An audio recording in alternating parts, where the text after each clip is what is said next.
بزرگ آدمی سفید داڑھی، سر پر سفید امامہ اور روایتی اسلامی لباس میں ایک پرانی مگر صاف ستھری مسجد یا مدرسے میں بیٹھا ہے۔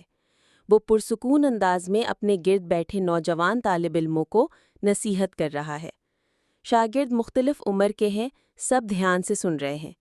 بزرگ کے چہرے پر نور اور حکمت جھلک رہی ہے۔ ماحول میں روحانیت، عقیدت اور علم کا احساس ہو۔ دیوار پر قرآن کی آیات لکھی ہوں اور ہاتھ میں ایک کتاب یا تسبیح ہو۔ روشنی قدرتی ہو، جیسے دن کا وقت ہو اور سورج کی روشنی کھڑکی سے آ رہی ہو۔